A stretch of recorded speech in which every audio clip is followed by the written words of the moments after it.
Alors, sans trop tarder, nous allons commencer notre premier atelier ce matin, et dont le titre est l'état de la question, où en sont les jeunes Québécois dans leur rapport à la religion. Alors, dans cet atelier, nous avons invité les conférenciers à nous aider à saisir la transformation et la diversité du fait religieux contemporain. Il s'agit ici de dresser le tableau sociologique de l'état des pratiques religieuses au Québec. Et nous allons commencer donc aujourd'hui notre atelier avec M. Frédéric Castel, qui est religiologue, historien et géographe.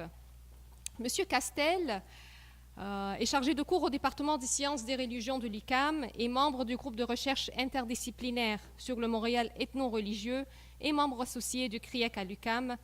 Il mesure depuis une douzaine d'années l'évolution du panorama des religions au Québec, en particulier la sécularisation et le développement des minorités non chrétiennes. Alors, sans trop tarder, le titre de la présentation de M. Castel ce matin, c'est « La progression de la désaffiliation confessionnelle chez les jeunes Québécois, dernière tendance et perspective ». Voici. Merci beaucoup.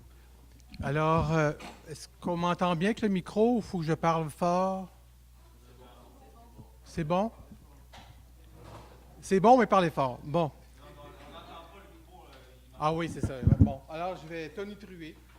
Je pense que tout intellectuel qui ne s'ignore pas évolue. Et vous avez vu que ma communication évolue dans le titre. Parce que ce que je ne prévoyais pas faire, c'est de pratiquer d'amener la question de la pratique du culte un petit peu. Avant de commencer, je voudrais remercier les gens de l'INM pour l'invitation. Je trouve que c'est un institut qui est en voie de créer un espace de discussion à la fois communautaire mais scientifique. C'est ce qui nous manque comme outil, comme institution. Et ce que je trouve intéressant, c'est qu'à la limite, je suis hors sujet, parce que je vais vous parler des gens aujourd'hui sans religion. Alors, qu'une institution musulmane m'invite pour parler de tous ceux qui sont sans religion, bien qu'il y ait un lien tout à fait avec les jeunes, là, par le questionnement. Je trouve ça tout à fait intéressant et dynamique, et on a ouvert les perspectives à d'autres religions. Je vous en remercie doublement. Alors, voici le plan de ma présentation. Ce sont les 4 sujets que je vais aborder. Donc, un petit peu la pratique du culte. Alors, les gens qui vont à la mosquée, qui font les prières, tout ça.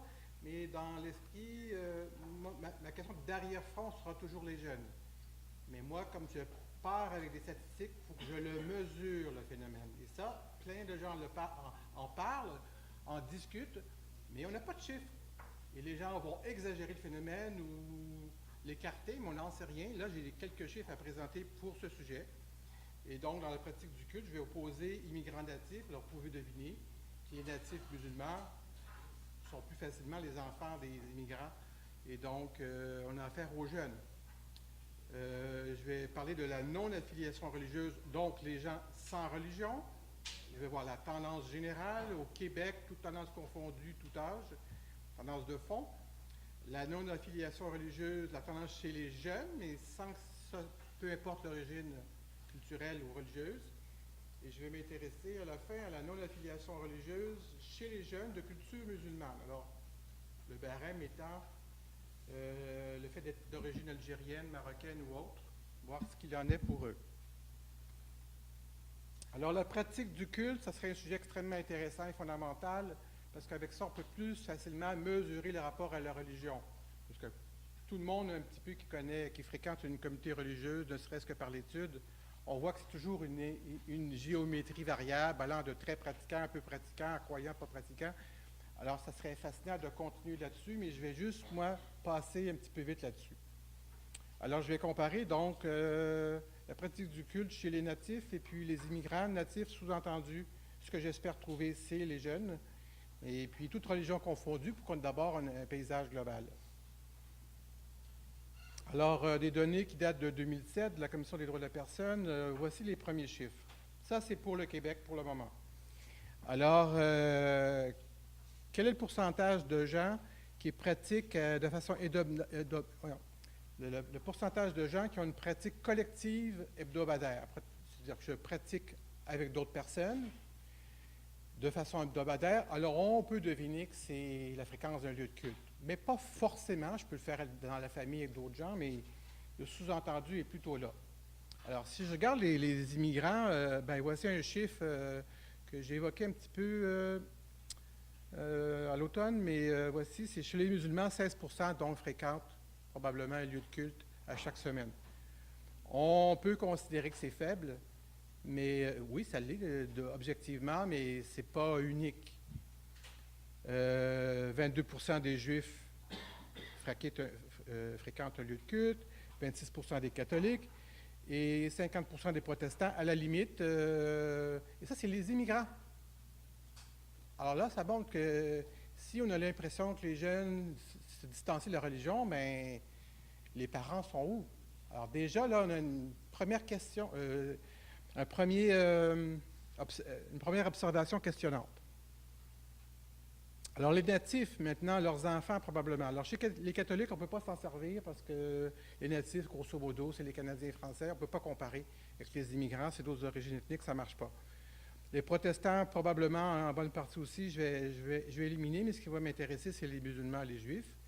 Alors, probablement 18%, c'est mon propre calcul, des musulmans natifs du pays et les 15% des juifs pratiquent. Alors, chez les juifs, ça a diminué. Entre j'en ai ici les immigrants. Il y aurait plusieurs réponses aux pistes que je pourrais observer. Je vais les esquiver, mais chez les musulmans, ça semble avoir augmenté. Alors, ça me questionne, parce qu'en général, c'est une tendance à la baisse chez les natifs. Mais c'est probablement le fait que c'est le corpus des convertis.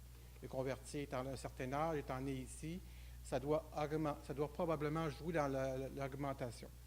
Ça sera à vérifier ultérieurement. Alors, si on regarde maintenant la pratique du culte, ceux qui n'ont aucune pratique, c'est un peu mon sujet d'aujourd'hui. Alors, on voit que chez les immigrants, 20% des Juifs environ, et puis 62% des musulmans n'ont aucune pratique du culte. Alors, c'est l'autre extrême, hein. Les autres, c'est une pratique régulière. L'autre, c'est zéro pratique. Alors, c'est énorme, 60%, évidemment. Alors, vous devinez là qu'on est devant de la recherche devant nous, là. Et chez les natifs, malheureusement, il y avait des données lacunaires, mais on voit qu'il y a quand même une tendance à la baisse de toute façon. On compare 20% des immigrants juifs contre presque 7% des natifs juifs du Canada. Donc, la tendance est plutôt à la baisse de façon générale. Alors, la pratique individuelle du culte. Alors, on peut prier à la maison, évidemment. C'est là que les données que je viens de vous présenter sont plus compliquées. Il faut les étudier davantage. Alors, oublions en jaune les chrétiens, parce que les chrétiens étant surtout des natifs du Canada, ça ne peut pas nous aider sur les jeunes, beaucoup. Mais on voit quand même que les natifs on pratique moins le culte que les immigrants. De toute façon, dans toutes les religions, on le voit. Alors, ça, je ne peux pas le nier, mais les explications seraient trop complexes pour que je m'y plonge. Chez les Juifs, par exemple, une pratique, alors à la maison, disons. Alors, temps baissé chez les Juifs, vous voyez, ceux qui pratiquent le culte à la maison, c'est 43% chez les natifs et 51% chez les immigrants. Alors, on note encore cette tendance-là. Maintenant, pour les autres religions non-chrétiennes, les données sont trop lacunaires. Je vais passer à une autre donnée qui est, vous avez quand même, on ne peut pas comparer parce que je n'ai pas assez de chiffres sur les natifs. Alors, j'ai pris les données du Canada. La même étude qui nous parlait du Canada, alors ce que ça nous donne, c'est que, par exemple, si on compare les natifs bouddhistes et les immigrants bouddhistes, alors là, il y a une chute assez remarquable. Et c'est là que c'est intéressant de comparer. Est-ce que c'est un phénomène musulman? Est-ce que c'est un phénomène catholique? On voit que toutes les religions sont dans l'histoire. Alors, les gens qui ne pratiquent plus du tout chez les Sikhs, vous voyez 49% chez les natifs et 75% chez les immigrants. Alors là, il y a un choc générationnel massif. Même chose pour les hindous. Alors, évidemment, les musulmans, ça doit vous intéresser. Alors, c'est drôle parce que c'est-à-dire qu'il faut faire attention aux données, les étudier, parce que 61% des natifs ne pratiquent plus du tout et 65% des parents. Alors, la marge n'est pas si grande. Les lieux de culte, on dirait que les plus jeunes, ça les intéresse beaucoup moins, mais ça ne veut pas dire qu'ils abandonnent la pratique selon ces données-là. Alors, vous voyez, déjà, faut être beaucoup plus nuancé dans notre regard. Alors, sans affiliation religieuse, je regarde la tendance générale, généralement axée sur le Québec. Alors, le pourcentage de gens qui se disent sans religion, 11% chez les natifs et 14% chez les immigrants. Alors là, l'autre stéréotype qu'on vient de démolir, c'est pas vrai que les immigrants, tant que ça, sont beaucoup plus religieux que les natifs. Les chiffres sont assez proches, là. Alors déjà, il y a un gros stéréotype qui vient d'être abattu. Si on regarde les époques, alors les immigrants, selon qui sont venus dans les années 70, 80, plus le temps passe, plus le nombre de gens sans religion chez les immigrants augmente. C'est-à-dire que le phénomène est déjà à l'œuvre dans les pays d'origine depuis longtemps. Ça, c'est pas forcément vu comme ça, cette problématique. Alors, si je compare le Québec et les autres provinces, on voit que les courbes sont similaires et ça montre que l'évolution de cette identité, si on peut dire, c'est une identité religieuse, être sans religion, elle est synchrone. Alors, c'est drôlement... c'est ça, c'est synchrone. Ici, j'ai regardé la proportion de gens sans affiliation religieuse pour le Québec, mais selon les villes, c'est une façon... Alors, je suis géographe, alors je n'ai pas pu m'empêcher de faire cette enquête. Et on voit des différences selon les villes et les endroits, effectivement. Alors, vous voyez dans les villes où il y a plus que 12% de gens sans religion. Alors, en doré, si vous voulez, c'était les gens sans religion en 2001. Et en rouge, c'est en 2011. Alors, l'augmentation, c'est presque le double. Tendance générale, partout au Québec, on le voit. Alors, dans les pointes de plus de 12%, on voit que c'est les grandes villes. Québec, Sherbrooke, Montréal, Gatineau. Ça, c'est un fait que les sociologues auquel ils auraient pu s'attendre. C'est plus courant dans les villes. Donc, grosso modo, ça concerne les grandes villes. Mais l'intérêt aussi, c'est de voir que la sortie de religion est beaucoup plus faible dans l'est du Québec. Ce qui est intéressant au niveau politique, parce que c'est grosso modo le territoire de l'ADQ ou de la CAQ. Alors on pourrait se lancer dans des hypothèses, mais donc on voit que le phénomène, il varie. Les villes, ça augmente, mais certaines régions, c'est beaucoup plus faible. Alors, tendance générale chez les jeunes. Alors, c'est les jeunes du Québec, toute origine confondue, c'est tout le monde. Alors, on voit par les sections du bâtonnet, si vous voulez, les âges. Alors, en bas, c'est jeune et en haut, c'est plus âgé. Alors, on voit l'augmentation au fil du temps de la désaffiliation religieuse. Mais on voit que ce n'est pas qu'une affaire de jeunes. Hein. Première chose que ça nous dit, non? C'est toutes les générations et ça remonte assez haut. Donc, 15 ans, 25 ans, 45 ans, c'est pas mal, tout le monde est touché. Alors, j'ai fait la même... je prends le même diagramme, je le mets par pourcentage. Ben, on voit que les jeunes ne sont pas tellement plus touchés en proportion. Ah, ça, c'est questionnant aussi. Je continue. Nous avons en bas les gens de 65 et plus, en haut les gens de moins de 15 ans, donc c'est les tranches d'âge. On voit que les filles en rose, je n'ai pas été original là-dessus, les gars en bleu. Autrefois, les garçons étaient beaucoup plus portés à quitter leur religion, mais on voit qu'aujourd'hui, c'est kiff-kiff. Je crois que vous comprenez. Alors, ça montre l'évolution, ça se généralise dans tous les milieux et les genres. Alors, les jeunes de culture musulmane, qui est un petit peu plus le sujet de préoccupation de beaucoup de gens ici, ben, allons voir un peu. Alors, voilà la tendance générale de fond. Alors, ça, ce n'est pas des courbes de temps, c'est des courbes d'âge. Alors, vous avez ici les gens de 65 et plus. Alors, je vais faire simple. Disons, c'est la génération des grands-parents. Ici, les 45-54 ans, les parents. 15-25 ans, les enfants, pour faire un petit peu simple.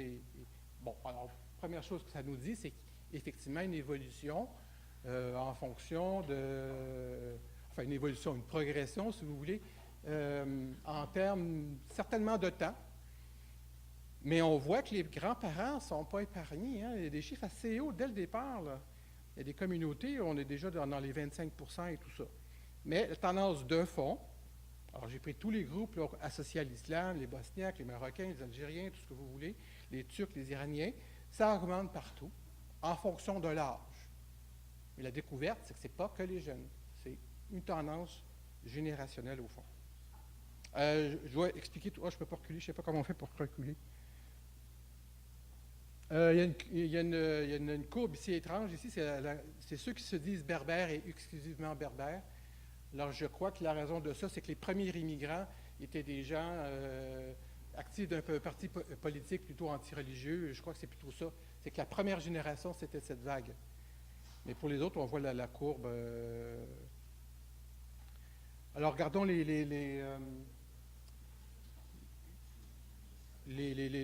les groupes, la progression en tant que telle. Alors, si je prends, les Marocains, un groupe qui doit dire quelque chose à certains ici. Alors, chez les 65 ans, 3% des gens sont sans religion. Que c'est pas inexistant, mais c'est minime. Chez les 45-54 ans, c'est quand même 6. 6, c'est peu aussi, relativement, mais c'est le double de la génération des grands-parents. Et les jeunes, c'est rendu à presque 11. Alors, ça a tendance à... C'est pas spectaculaire, mais c'est indéniable. Alors, chez les Algériens, c'est plus marqué. On est passé de 7% chez les 45 ans à 13% chez les jeunes. Chez les Berbères, c'est plus poussé aussi. Alors, chaque groupe ethnique, il faudrait étudier l'histoire de vie de la communauté, son rapport à l'État, à l'histoire. Ça serait plus compliqué. Chez les Iraniens, c'est plus extrême, parce que beaucoup de gens ont quitté le régime des ayatollahs dans les années 80. Alors, il y a une grosse réaction anti-religieuse, beaucoup de communistes. Alors, ça explique que dès le départ, la génération qui a 65 ans déjà, est déjà à 25% sans religion. C'est énorme, là. C'est 25%. Dans mes chiffres, là, c'est dans les cas extrêmes. Et ça augmente, mais c'est drôle. Vous voyez, l'augmentation est douce. Ah, c'est intéressant. Peut-être que les jeunes nés dans des milieux comme ça, la réaction, si je peux dire, est moins gravissime que chez des parents religieux. Là. Ça ouvre une boîte de Pandore de questions, mais je crois qu'on y est. Ici, le passage de 0 à 24% des Somaliens, il ne faut pas s'en préoccuper, c'est juste un effet statistique que je pourrais expliquer à un autre moment donné. Abandon de la religion forte chez les Albanais et les Bosniaques, mais ces gens-là ont vécu 70 ans en régime communiste. Alors, ça s'explique. Puis vous voyez, l'augmentation augmente, mais plus chez les Bosniaques, on connaît la guerre, et moins chez les Albanais. C'est même stable chez les Albanais. Ceux qui sont restés religieux le sont restés encore aujourd'hui. Alors, vous voyez que les parcours de vie ne sont pas les mêmes d'une communauté ethnique à l'autre. C'est pour ça que moi, mon idée de base, la communauté musulmane n'existe pas. Il y a trop de communautés qui ont des parcours de vie différents, des rapports à l'État, à la religion ou à l'État différents, ce qui explique de tels chiffres. Je viens de faire apparaître par magie Égyptiens, Libanais, Syriens, parce que bien qu'étant reconnus comme arabes ou arabophones, ce sont des chrétiens au Québec.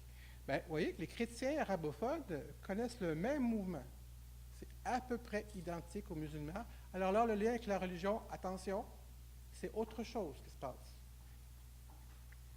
Alors pour comparer, toujours, je vais terminer là-dessus, j'ai comparé avec d'autres groupes religieux, bien entendu. Alors les Indiens, les Sri Lankais sont surtout hindous. On voit que le phénomène est à l'œuvre dans des chiffres similaires. Beaucoup plus faible chez les Sri Lankais. Et c'est souvent des gens qui ont une identité religieuse très forte parce que, étant une minorité au Sri Lanka, une minorité opprimée, l'identité est plus forte. Alors, on se dit beaucoup moins sans religion que les Indiens de l'Inde, ou les Hindous de l'Inde plutôt. Chez les groupes en bleu foncé, tous des communautés plutôt bouddhistes. Alors là, les chiffres sont encore plus spectaculaires. Vous voyez, par exemple, chez les Vietnamiens, on passe de 14% des aînés à 28% des jeunes. Alors, c'est des gros chiffres, là. Chez les Chinois, 45 à 53, 27 à 56. On est rendu même avec des majorités de jeunes chez les bouddhistes. Alors, même la géométrie dont je parle, elle est variable selon les religions. Alors, les constats de fond. Alors, la pratique du culte que j'ai évoquée sommairement, alors la baisse, indéniable, hein, est plus marquée chez les natifs du Canada, ça, on s'y attendait, mais touche toutes les religions, sans aucune exception. La baisse est démontrable chez les enfants, parce que c'est ce que j'avais des chiffres. Est-ce qu'on peut le démontrer? On le sait, on l'entend. On s'en plaint même dans les milieux communautaires, parce que j'entends beaucoup d'imams, de moines bouddhistes ou de prêtres dire « Ah, les jeunes ne viennent plus », mais c'est pas parce que je l'entends que c'est souvent. C'est soit des perceptions, mais moi, on a des chiffres et on a une idée. Et donc, c'est démontré. Et c'est démontrable, donc, chez les enfants d'immigrants non chrétiens aussi. Là, maintenant, on a des chiffres qui nous permettent de voir l'abandon total de la religion. Il y a un contraste entre les religions, donc une dichotomie dans les lieux de culte et l'intimité. Ça, c'est un cas très musulman. Il y a un délaissement des lieux de culte spectaculaire. 60%, c'est beaucoup chez les musulmans en général. Mais la pratique du culte à l'intime est beaucoup plus forte que dans d'autres communautés. Alors oui, ça se gère différemment la situation. Il ne faut pas prendre qu'un seul chiffre et de le sortir de son contexte.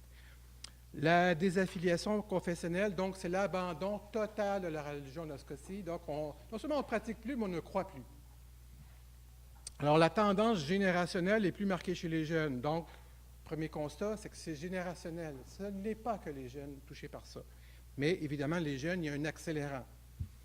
C'est plus rapide dans certaines religions que d'autres, comme je l'ai dit, chez les bouddhistes, ça va plus vite, et ainsi de suite. Ça touche tous les univers religieux sans épargner les immigrants. Bien, ça déjà en arrivant, les immigrants récents sont déjà touchés par le phénomène, ce que personne ne pouvait appréhender si on s'en tient à des stéréotypes. Alors, en rouge, ce qui concerne les jeunes de culture musulmane, alors on observe de grandes variations selon les origines ethniques. Je l'ai évoqué très rapidement. On pourrait tomber dans les causes dans la discussion, mais je vous ai donné un petit peu le parfum que ça varie énormément selon les groupes. L'hypothèse 1, c'est qu'elle est politique. La relation de la religion à l'État en Algérie, en Iran, la question Bosnie-Albanie. L'hypothèse 2, qui ne se contredisent pas, c'est que l'immigration musulmane, c'est un des caractéristiques, comme je l'avais dit en décembre passé, c'est que l'islam au Québec, c'est une immigration urbaine et scolarisée. Alors, c'est sûr qu'on a plus d'esprit critique, on pose des questionnements, il y a le pluralisme qui se pose et ça semble jouer dans le sujet. Et par opposition avec des réfugiés. J'ai observé que tous les groupes ethniques sont des réfugiés, donc on ne discrimine pas, enfin, on ne choisit pas l'immigration selon la profession. Bien, les gens peuvent venir des zones rurales, ne pas parler français ni anglais, exemple les Afghans ou les Pakistanais. Alors, vous voyez qu'il y a des raisons politiques, des raisons sociologiques, puis des raisons contextuelles qu'on pourra voir plus tard.